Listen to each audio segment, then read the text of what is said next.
Shaku Maku, everybody. It's a fine afternoon in the city of Lagos. The rains came and the rains have gone. I'm Aghogho, Oboh, and I'm going to be taking you through the Big Hat Fact today.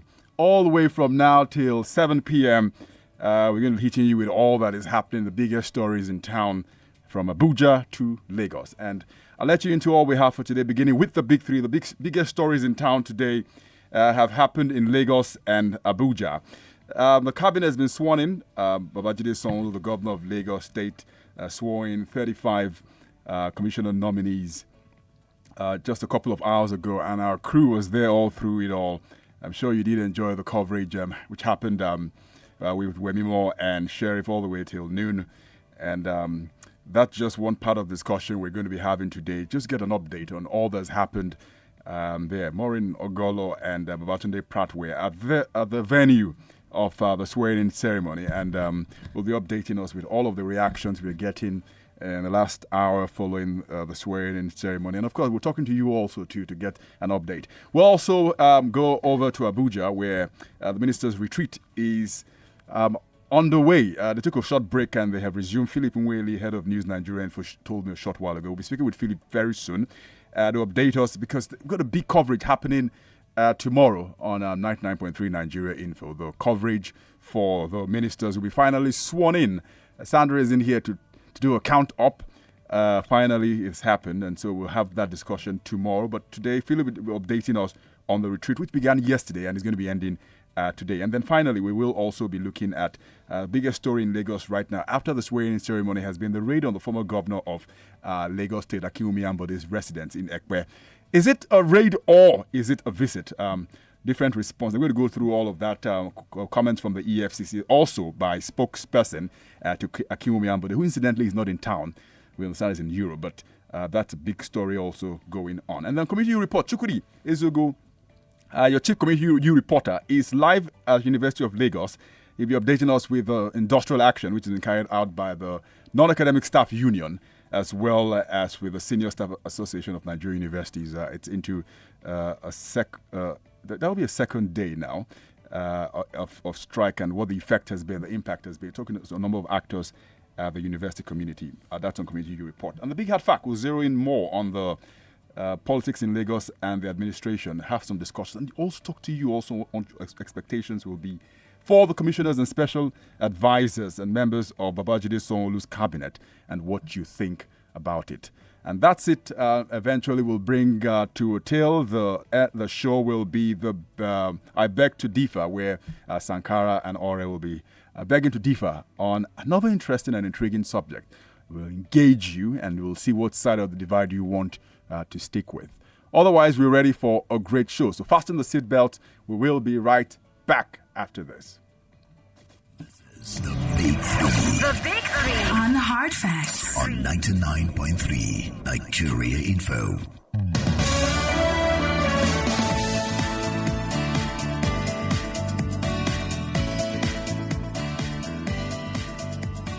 All right, so this is the biggest story right now in Abuja, a two-day retreat for ministers designate, permanent and other senior government officials.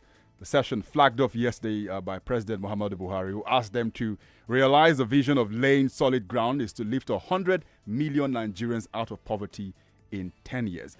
Philip Nweli is the State House correspondent as well as the head of News Nigeria Info. Hello, Philip. Good afternoon. Good afternoon, Philip. It's been a hectic day for you, I can imagine. Honestly. Tomorrow would even be more, because tomorrow they will be swearing them in by 11. Yeah, we'll be relying on your great team as you lead. Yeah. Don't worry, after that you can go on a vacation to the Caribbean. Thank you. I know we're able to just smuggle you out, get a couple of minutes when the break happened at 2:30, you said, yes. Philip, earlier on. But yes. Tell us about the update so we can let you get into some other important things in life. As I speak now, they've gone back. You know, it's a technical session they are into. And the president, one good thing is that the president attended all the sessions from the opening yesterday up to this minute. Even where they were on break, he was just somewhere around the hall, just relaxing. And not quite long ago, about 30 minutes ago, they went back to the technical session. The sessions had to do with national security, economic development, the issue of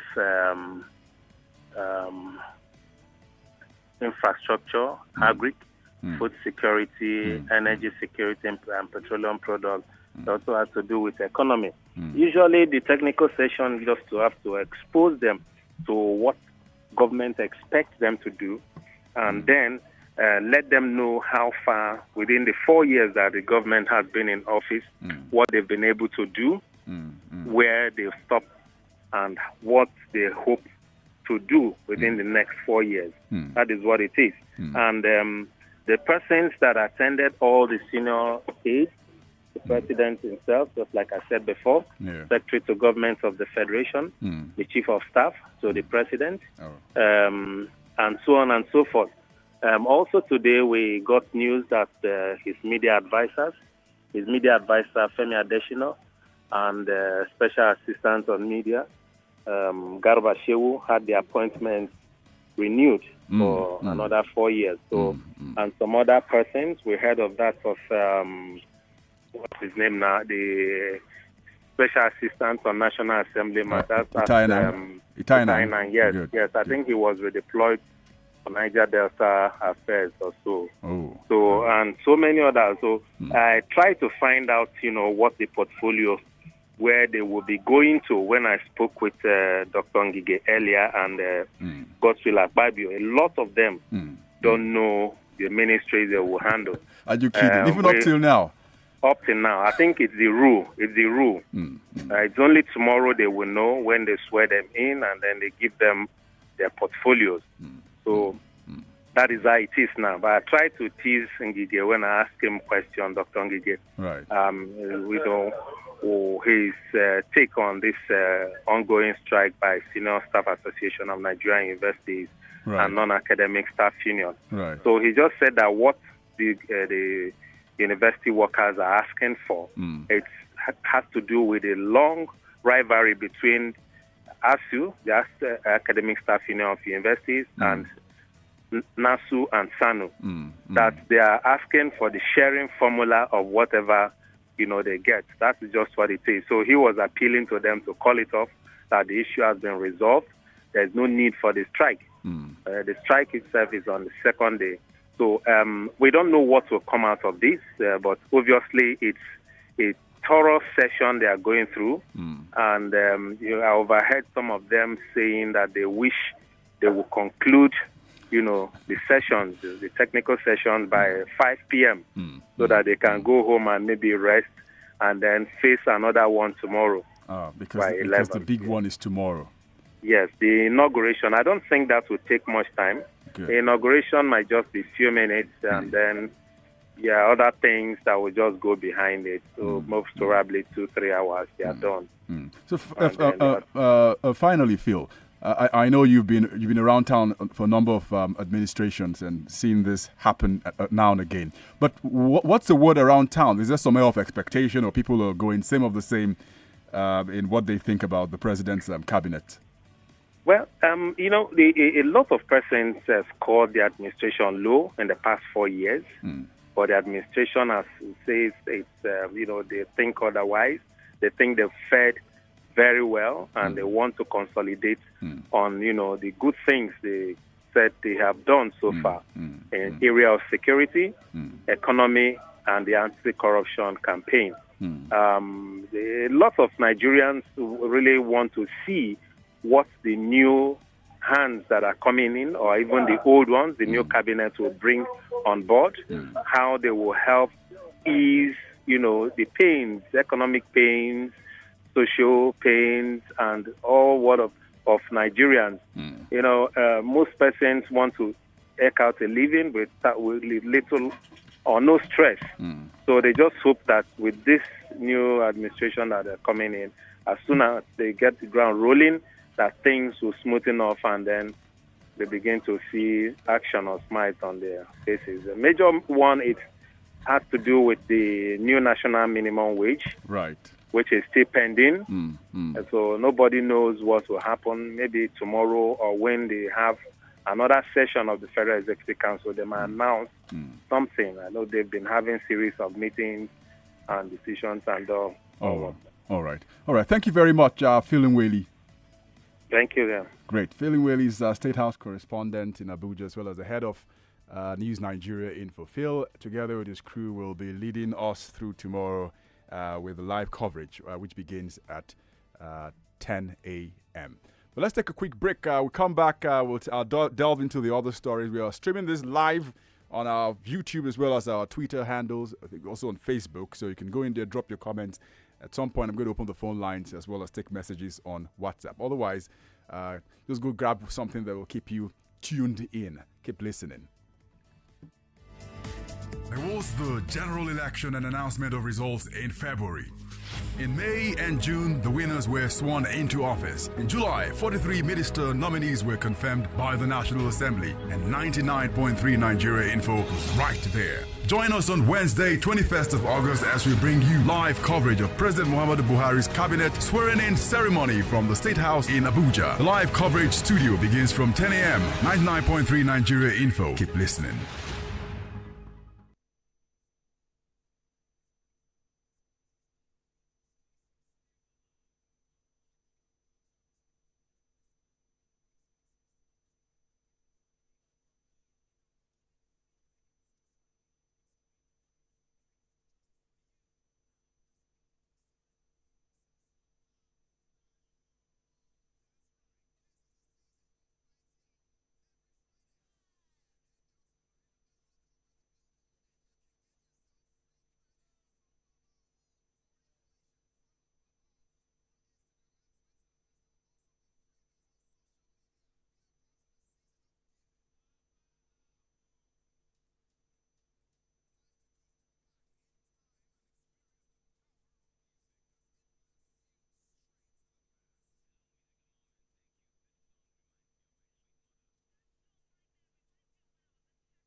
This is the Big Three. The Big Three on Hard Facts on 99.3 Nigeria Info.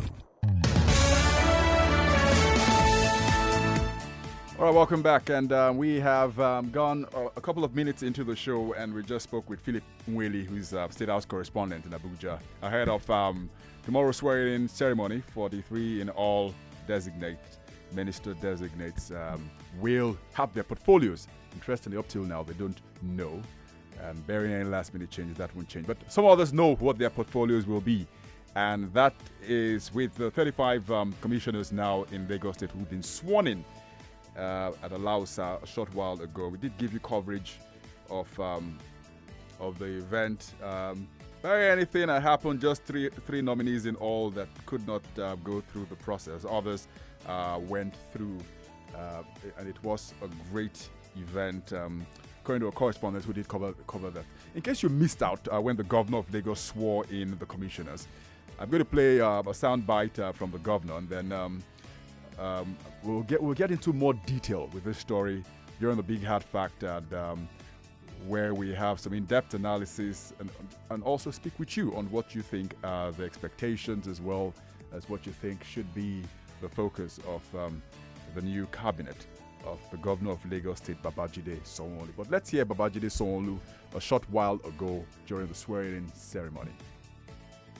This is a task we have been called upon to undertake in the next 4 years on behalf of our people who are relying on us to support their dreams and aspirations. I therefore charge you to show commitment. I charge you to show diligence. I charge you to show exemplary leadership as necessary virtues needed to achieve the greatness we desire for our states and to deliver the prosperity that our people truly deserve. Once again, I want to implore you to give your best all the time, and what we'll expect is service for our great state called Lagos and its people. At this juncture, ladies and gentlemen, my colleagues, cabinet members, I want to congratulate all of you for these new tasks and appointments that have just been given to you. Lagosians are indeed waiting and are expectant that this call will begin to see huge transformation that were indeed a promise, and the work will start in earnest I want to implore all of you that the dedication that we'll expect on this job has to be second to none.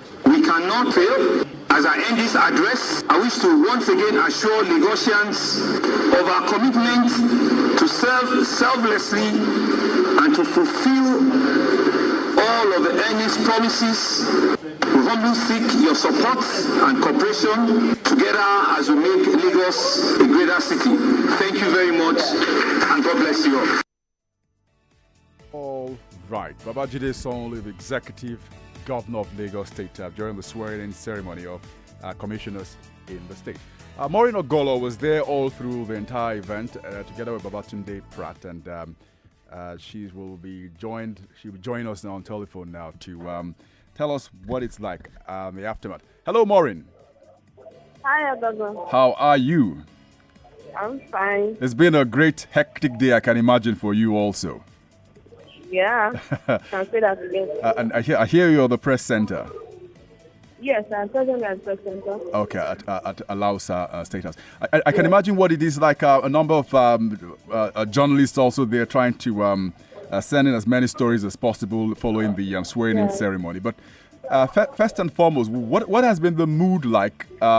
First with the press center and journalists who've seen the swearing-in ceremony before we delve into the other part of the discussion, Maureen. Okay. Firstly, I think a lot of journalists and everybody is happy about the whole situation, and I think the way of making our work easier, because now that we have the commissioners, we don't have the stress of getting more information from the state government. Now that the commissioners are available, now we can have access to most of the ministries. We can get more information about the plans of the state government, what they intend to do, and so far, I think this is like a stepping stone for the state government to, give us more information to Lagosians on what the government or the governor has planned, if he plans for the state. I can imagine. I can hear you, Maureen. Earlier on, I was listening when you were having the conversation during the news with Godwin Asukwo, talking about a celebratory mood. Most of they had canopies there. They had relatives and friends and well-wishers who turned up. But when we turn on the lines and we speak with an average man on the street or woman in Lagos, there's a lot of expectation when you think about the state of affairs. Just to take, for example, the roads and as well as waste management. Did you find any conversations you had with any of the commissioners saying that they really had a big job on hand? And once this picnic, or would you call this carnival atmosphere, is over, then they would have to now deal with the real problems facing Lagosians day to day? Well, I'm quoting from what the governor said earlier in his speech today. Well, he said he's expecting so much from them because he believes that they were handpicked because of what they have at hand, because of their portfolio. Right. And he said he has urged them to imbibe the culture of transparency, accountability, fairness, and value for the money. Right. So, judging from the portfolio so far, a lot of them have, they have various, they are vast, they are well-read, they all have experiences in one way or another for the portfolio they are given. They are well experienced. So I'm sure we will not have any problem or whatsoever in most of these ministries. Like we have our Commissioner for Finance. Right. When he's going through his portfolio, you can see that he has gone through a lot. He went through a lot of he went through schools, commerce. He went to different translations of social sciences, and he has studied abroad. So I believe that we will not have any trouble with that. Rabi Lakpo. Rabi Lakpo is the Commissioner for Finance. That's Rabi, yes. Yes, exactly. Yes. You can see that he's a certified internal control auditor, associate chartered management consultant. He has a lot of portfolio, so I'm sure he will do well in his ministry. Then we also have Moyosore Jibril, who is a son. And presently, it's going to be our Attorney General. That's it's going to be the Justice of Lagos State. Yeah, Commissioner for Justice. Now. So, right. Hello? Yeah, Commissioner for Justice and yes, Commissioner for Justice. Sorry about that. Mm. So I believe he will do well, seeing that he attended Obafemi Awolowo University and he bagged the bachelor's degree in law. And he was taught to bar in 1989, and he has had he's a legal practitioner. So I'm sure he'll be back in his ministry also. Then we also have Idris Okonlata, who is the Commissioner of Fiscal Planning.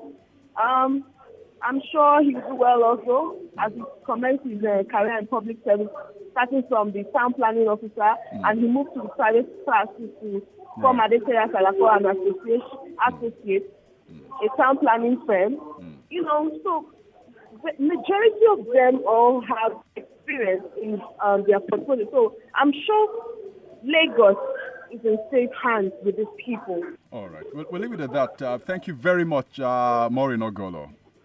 Yeah. Good work. And Maureen, together with Babatunde Pratt, we'll speak with Tunde Pratt by 5 p.m. when we go on the Big Hat Fact with the big story. In case you just joined in, this is The Big Three. The Big Three on Hard Facts. On 99.3 Nigeria Info. all right. And so we get to the final story, which is, well, in town they have the biggest story on Twitter right now, as well as offline, big discussions. I talked with Maureen earlier on whether the governor will see anything about this story, but he's been silent also too. But his party's been speaking. And this story is around the former governor of the state, Akinwumi Ambode, whose home in Ekpe was raided by the Economic and Financial Crimes Commission. And while there was some controversy on exactly whether this was a raid or a visit, we're getting some more information now. The EFCC saying that it did not raid the residence. Rather, the visit to the home of the former governor was part of an investigation. What he said it is doing now is with regards to this investigation, and the EFCC says it's in line with its mandate and the rule of law. I'm going to quote the spokesperson of the EFCC here, who says that we need to state for the records that the EFCC did not raid Ambode's house. It is instructive that his administration, like other former governors, is under investigation since they no longer constitutionally enjoy immunity against prosecution. The commission hereby states with a high sense of responsibility that the operatives did not raid Ambode's residence. And it goes on and on to restate that fact. I'm going to also quickly read for you a statement by the former governor's spokesperson, Habib Haruna. Now, he says that this morning, operatives of the EFCC visited the Ekpe country home and Parkview Ikoyi residence of Akinwumi Ambode, the former governor of Lagos State, with warrants to conduct a search. The searches were carried out extensively, and at the end of the exercise, the operatives left without any incident.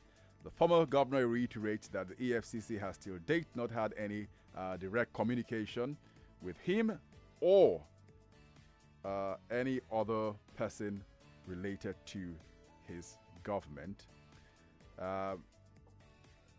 Rather, when it occurs, he's ready and willing to respond. That's Ambode will respond when he's ready and willing to respond. The former governor wishes to assure, I'm still quoting the statement from Habib Haruna, former spokesperson to the governor, to assure his supporters and the generality of Lagosians to continue to remain calm and law-abiding as there is no cause for alarm. The former governor reiterates his belief in the rule of law and due process and remains grateful for the opportunity to having served Lagos diligently and conscientiously. So I've quoted extensively from the spokesperson of the governor. And now the party of the governor, the APC, has also thrown itself into this matter too. And I read that statement also too, saying that, and this is from Lanre Isa Onilu, saying that there are no sacred cows It's about time we knew that the APC government is not joking with its fight to fight corruption in whatever form it is. This government has demonstrated that there are no sacred cows. The naysayer can continue to say that what they like, but they must be ashamed of themselves by now, knowing that on a daily basis, the anti-corruption agencies are proving them wrong. He goes on to say, we are not specific about any issue. The fight against corruption is our own policy, and there are no sacred cows. He also maintained the corruption fight is the cardinal principle of the APC. And so that's the final story on the Oboh saga going on in Lagos State. And I think it's about time I would like to hear from you. The numbers to call: 012770993, 012771993, 012772993, and then 012773993. Call us and tell us what you think. On WhatsApp, our number is 0809597585. Let me remind you, on WhatsApp, you cannot call, but you can only send messages. So let me hear what you think about this big three stories today. Ministerial retreat end in Abuja, which signals the swearing-in ceremony to begin tomorrow. We're going to give you live coverage about that when we spoke to Philip Nweli on that. Commissioner sworn in Lagos State, and we spoke with Maureen Ogolo, correspondent there, on the expectations. You had the governor also mandate the commissioners on what they had to do. And then the ministerial, and then finally, the EFCC's, is it a raid? Was it a visit to the former governor of Lagos State, Akinwumi Ambode's home? And we've had the back and forth from Major Actor. But let me get the calls now. Let's hear what you have to say about it. I think we have Tom. Hello. Hello. Hello, Tom. Yes, Mr. Aghogho. Good afternoon. Good afternoon. Where are you calling from? Yes, I'm calling from Lekki right away. All right. So tell us the stories yes, you want to I was very keen listening to your narration, what is going on in Abuja. Great. With Godwin and Sukwo and Maureen here. I must tell you the truth that it is a high time that we overlook all these long profiles from our officers. You'll get it. Right. I had Maureen reading the profile of these commissioners, that this one went to Harvard University, this one went to this one went to OAU, this, that. And you're I not must tell you impressed. the truth that it is a high time that we leave all this long profile and go back to work. You get it? No, we want people who are dedicated, people who are sincere, people who are holding the masses at heart. You know? And I must tell you, at the long run, you discover that all this long profile we are telling about and we are saying from these people will be a thing that will be looking and say, is it not somebody that we look at it that it will perform or whatever? We should not look at all this again. We should be able to look at integrity, diligence, and whatever. Our people who can be able to listen to the masses and be able to have that sympathy in the heart to serve. That is what we are looking at. Not people who have a very long profile of this and that and whatever. No.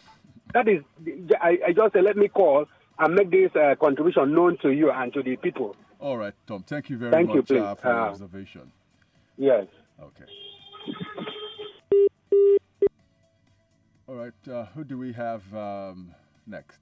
Hello. To be honest with you, I'm taking this for because I want to. Hello. Good afternoon. Hello. Hello. Good afternoon. Good afternoon, Mr. Oh. How are you? I'm fine. Austin calling from Lekki. All right, Austin. Which of the stories you want to talk about?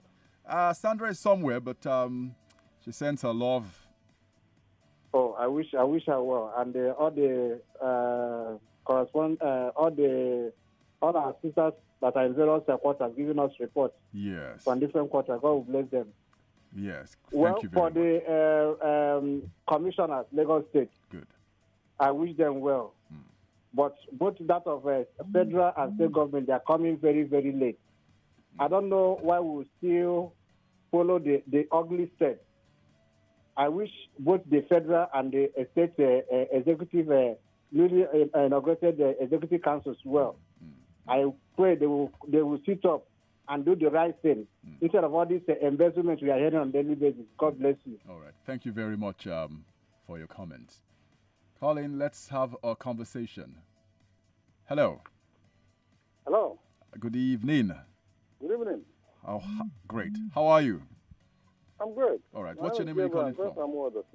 Okay, great. Please go ahead and tell us which of the stories you would like to. Yeah, on the Federal Executive Council, I think my submission is that one is long overdue still. It's a long story. So I've waited for them for a long time now. So continuous waste of time on this issue, getting the issue.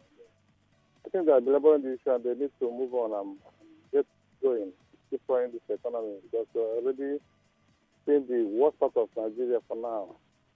On the issue of EFCC to allege, because I'm getting a conflicting report here, so I'm saying that EFCC denied raiding Ambode's residence, and others are saying that they raided so it's becoming an issue. But to my mind, I feel that this is all characteristics of the ruling party, because Ambode happens to be one of their good boys before now, so one will wonder what's happening. I'm made to believe that the raided is resident. Let them prove us otherwise. But I don't believe it. Let's see it too. They're denying that part. Okay. All right. Thank you very much for your observations and comments. Colin, let's hear what you have to say on 99.3 Nigeria Info. The Big Three. Hello. Chief Oboh. I hail you. I miss you. What of Sandra? She's fine. My president. Good job, Chief Oboh, and Nigerian Info, all every one of you. Thank you very much, Christopher. Chief Oboh, when you were reading out what the EFCC said and the APC guy said that people who are saying whatever, they are ashamed of themselves or something. You know, for a long time, this selective fighting of corruption will not do us any good. You know, we forget so soon. The guy that left office when this guy took over, Ambode, that's you know, Ambode wanted to do some investigation or some query then. Very true. You know, they cautioned the guy. And they swept that in under carpet. Just because this man stepped on toes, just because he stepped on one man, they started doing this to him. No, it's too bad. Thank you, Chief Oboh. Thank you. Thank you very much, Christopher, for your comments. I see Jonathan is on standby from Mangoro. Hello, Jonathan. Good afternoon, Mr. Oboh. Thank you very much, Jonathan. Good afternoon. Yes, I hope your day has been going on well. Brilliant. Okay. Please, I just want to say, I hardly call on any radio stations, but you see this topic you brought this afternoon, I just say, I want to say enough of paparazzi for all these people. Which of the stories now? The first story concerning the ministers and the cabinet of Lagos State. You see, all these things it's the end of, you know how it's going to end. There is no point promoting or saying things about it. We should just close that chapter until 4 years. After 4 years, we'll be able to see their records and see whatever they have done. Even in the last one, did it profit you? What did you gain in the last one? You know, Jonathan. You know the saying: nothing ventured, nothing gained. Yes, I know. I know. Please, the truth of the matter is, let us just discuss things that will lively our mind, things that will make us happy. Because all these ones. Thank you very much. All right. Thank you very much, Jonathan, for your comments. We have Oluwafemi, I think, on standby. Hello, Oluwafemi. Yeah, Right. Good afternoon. Good afternoon. Makushi. Yes, I think I know town planner Idris Lako. Okay, this is the one for fiscal planning, right? Fiscal planning, yes. Plenty of work for him. Yes, plenty. Especially that land use problem in Lagos State. Very true. You know, we have a huge land use problem, right? It's a banana peel, yeah? And then, by the side, transport planning. And by the side again, you know, there are so many things that he needs to do. But I believe, going by his track record, because I don't know, sometimes my lecturers brag about him. You know, town planner Salah. I never knew that. Yes. Going by his track record, you know, I think he may likely do well because of the system. Or, you know, the system is kind of crazy. But having said that, let's just give them a chance. Let's give all of them a chance. Yeah, that's my 2%. Okay. Thank you for your 2% comments there, Oluwafemi. Baba G is calling in from Badagry. Hello, Babaji. Aghogho, I greet you. I greet you too. Quickly, let me talk about this euphoria of commissioner intimidating CV. If they can be able to transfer it through, because I've been listening when they were kind of reeling out their CV, something else. But having said that, let me talk about the former governor.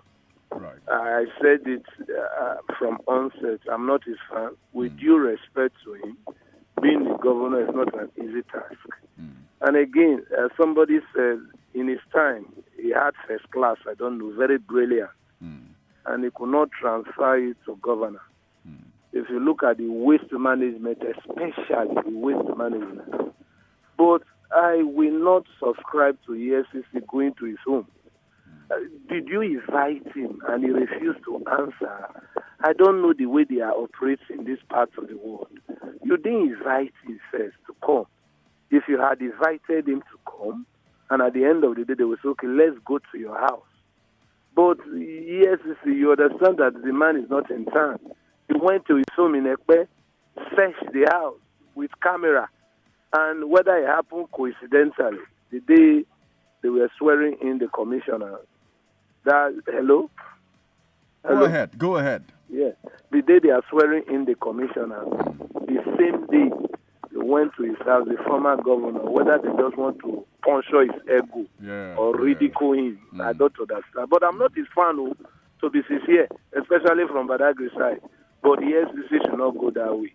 You should not be selective. Thank you very much. All right. Thank you very much, Babaji. Let's get into some more comments.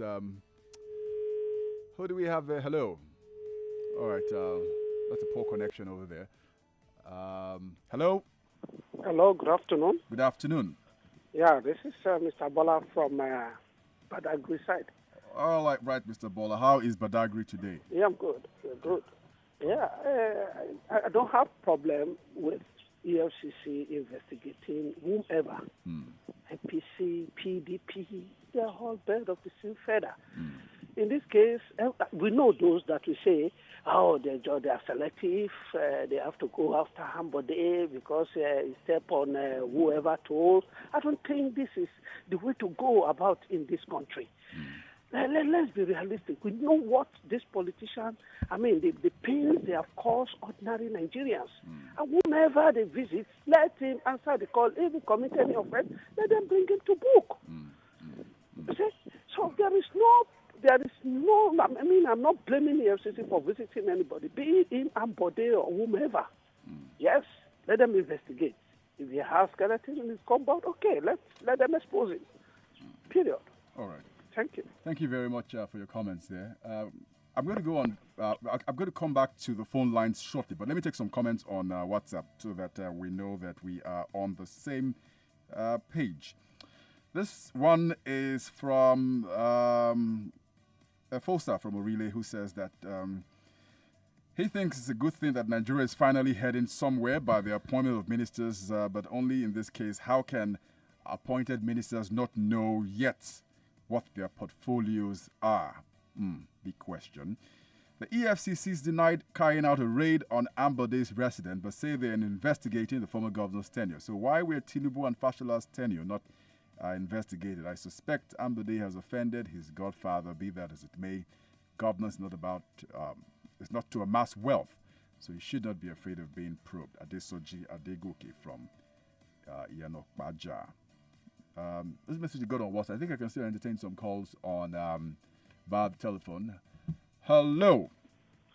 Good afternoon, my brother. Good afternoon. You're on to 9.3 Nigeria. Exactly. Good. What's your name? Fantastic. And where are you calling from? Tony is my name. I'm on Third Mainland Bridge. All right, Tony, please go on. First of all, I wonder whether when we are going to take things serious and stop being a country of jokers. I'm not particularly excited about the swearing of commissioners and ministers today, because the first question you need to ask yourself is, how much has been spent in this fanfare? When Boris Johnson became Prime Minister of the UK, and he read out his list. There was no fanfare in terms of spending so much money for one ceremony or the other. And I can tell you, check how much would have been spent by Lagos State government in swearing in commissioners and by the federal government in swearing in ministers. This money wasted that could have done some better thing. And I think we need to begin to put things in perspective and begin to understand how we should move on as a nation. That's number one. Number two, going back to this Ambode thing, I find it very, very interesting. First, I'm not a huge fan of Ambode. I would rather say I'm a fan of Fashola. But again, passing through Oshodi today and passing through International Airport today, and some of the things this young man has done, I think we should cut him some slack. Environmental. Good. You've had a rethink because you went through the Oshodi. No, not just that. I've never during the campaign. I wasn't a huge fan because I felt he couldn't campaign for himself. He had the Baba campaigning for him. I felt Jimmy Agbaje was a better candidate. But over time, I think he did well in some areas, and let's cut him some slack. The other day, I was going through Ikeja and I saw the cameras we had all through Lagos. We had a security camera project in Lagos that Fashola did. Nobody has accounted for that. That project died after billions were spent. How come EFCC didn't investigate that? How come EFCC didn't investigate some funny projects even Tinubu himself did? And then they are just, because his son has stepped on some toes. I'm still not a fan of him, but he who must come to equity must come with clean hands. If all of them have to be investigated, we'll all see rotten eggs. All right, thank you very much. We'll leave it at that, and it's been great speaking with you all. We will be taking a break to Community Report, but first the business news. This is 99.3 Nigeria Info. I am Aghogho Oboh. Please keep listening. Hello, my name is Ronke from Ikorodu. Hi, I'm Emeka from Festa. My name is Ahmed from Apapa. I want to tell you about my radio. My radio is my best friend. My steady companion. My radio keeps me informed all day long with hot topics, trending news, politics,